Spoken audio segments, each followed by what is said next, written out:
Beyond the televised debates and the bright lights of the campaign trail lies a permanent layer of governance. This is the deep state, a network of career bureaucrats, intelligence officials, and military leaders who remain in power regardless of which party wins the election. They are the keepers of the secrets, the architects of policy who outlast every president. When a newly elected leader enters the Oval Office, they are met not just with a desk, but with a mountain of classified briefings. These documents, curated by the intelligence community, frame the world in a specific way. The leader is told what is possible and what is dangerous, effectively narrowing their field of vision before they even sign their first executive order. If a leader suggests a radical departure from established foreign policy, the experts intervene. They warn of market collapses, severed alliances, and national security breaches. By painting any change as a potential catastrophe, the permanent bureaucracy steers the elected official back toward the status quo, ensuring that the wheels of the machine keep turning as they always have. Knowledge is the ultimate currency in the halls of power. Elected leaders rely on agencies like the CIA and NSA for the data they use to make decisions. If these agencies withhold certain facts or emphasize others, they can manipulate the leader's choices. The president becomes a consumer of processed information, directed by those who control the flow of data. When an elected official defies the unofficial consensus of the deep state, sensitive information often finds its way to the press. These tactical leaks are designed to embarrass, distract, or weaken the leader's public standing. It is a silent warning. Fall in line, or your private conversations and classified missteps will become front-page news by tomorrow morning. Policy isn't made by one person. It's made by the interurgency process. This group of mid-level officials from various departments creates the options that eventually reach the president's desk. By the time a choice is presented to the leader, the deep state has already discarded any radical or unacceptable alternatives, leaving only the illusion of a diverse choice. When a leader issues an order that the bureaucracy dislikes, the slow walk begins. Paperwork is delayed, studies are commissioned to verify the feasibility, and implementation is tied up in red tape. By the time the order is ready to be executed, the political momentum has often vanished, or a new crisis has conveniently shifted the leader's focus elsewhere. The control isn't just maintained through pressure, it's maintained through incentive. High-ranking officials often transition into lucrative roles at defense contractors or think tanks after their service. This revolving door ensures that current officials remain loyal to the interests of the military-industrial complex, knowing their future wealth depends on maintaining the system. Hidden deep within the budget are continuity of government protocols. These secret plans, designed for doomsday scenarios, grant immense power to unelected officials. While intended for emergencies, the mere existence of these protocols creates a shadow infrastructure that operates parallel to and sometimes above their constitutional framework of the nation.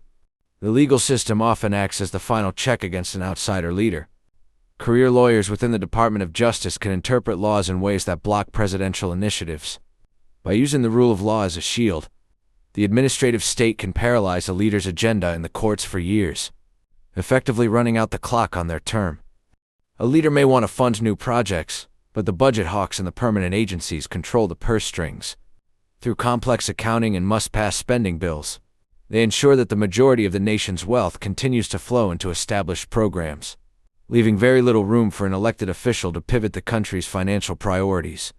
The existence of secret courts such as the FISA court allows the deep state to operate in the shadows with minimal oversight. These courts grant warrants based on classified evidence that even the elected leaders may not fully see. This creates a loop of surveillance and power that is shielded from public scrutiny and the traditional checks and balances of government. When the public or a leader becomes too focused on domestic reform, a foreign crisis often emerges. Whether through intelligence finds or diplomatic escalations, these crises demand the leader's immediate attention. This shift in focus protects the permanent interests of the defense and intelligence sectors, ensuring that the war machine remains fully funded. Deep state operatives are masters of psychology. They use soft power to influence leaders, befriending them, offering exclusive access, and making them feel like part of an elite inner circle. Once a leader values this belonging, they become less likely to challenge the groupthink that defines the permanent government's long-term objectives. The agencies possess technology and surveillance capabilities that are light years ahead of what the public and most politicians understand. This technological gap allows the deep state to monitor political opponents and keep a pulse on every movement within the capital. It is a digital panopticon where the watchers are never watched by those they serve. External think tanks, often funded by the same interests that benefit from the deep state, provide the intellectual justification for policy. They churn out white papers and op-eds that create a false sense of national consensus. An elected leader who goes against this expert advice is branded as uninformed or dangerous by the media and the establishment. In the world of international relations, foggy-bottom Korea diplomats often run their own agendas. They may make quiet promises to foreign leaders that contradict the president's stated goals. By the time the president realizes what has happened, the diplomatic damage is done, and they are forced to adopt the Korea's position to avoid a global incident. History is written by the victors, but in Washington, it's managed by the archivists. Sensitive records can be lost, overclassified, or redacted until they're meaningless. By controlling the historical record, the deep state ensures that its past failures and manipulations are never fully understood by the public or future generations of elected leaders. The phrase national security is the ultimate conversation stopper. Whenever a leader asks too many questions about a sensitive program, this blanket is thrown over the topic. It is a legal and political wall that prevents elected officials from peering too deeply into the black budget programs that consume billions of dollars without any public accountability. Long before a person becomes a top candidate, the deep state vets them. Through background checks and surveillance, they identify potential leaders who are reliable. Those with truly radical or disruptive ideas are often marginalized early in their careers, ensuring that only those who respect the rules of the game ever make it to the highest levels. Lobbyists act as the connective tissue between the deep state and the corporate world. They translate the needs of the permanent bureaucracy into campaign contributions and legislative language. This triangle of power agencies, corporations, and lobbyists creates a barrier that prevents the actual will of the voters from ever reaching the halls of the Capitol. The deep state thrives in a state of exception, a permanent sense of emergency. Whether it's a war on terror, a war on drugs, or a public health crisis, these emergencies justify the expansion of executive power that is then wielded by the unelected bureaucracy.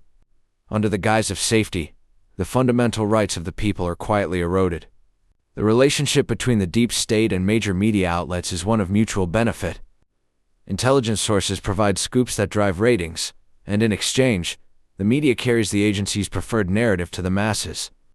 This creates a feedback loop where the public is conditioned to support the very policies that keep the deep state in power. The American deep state does not act alone. It is part of a global network of intelligence and financial institutions that coordinate across borders. This international layer of control means that even if a leader successfully challenges the system at home, they face immense pressure from global markets and foreign intelligence agencies to fall back into line. In the end, the deep state doesn't need to win every battle. It only needs to outlast its opponents. Presidents come and go every 4 or 8 years, but the machine remains. It is a silent, self-replicating system of power that ensures, regardless of who sits in the big chair, the direction of the ship remains exactly where the experts intended it to be.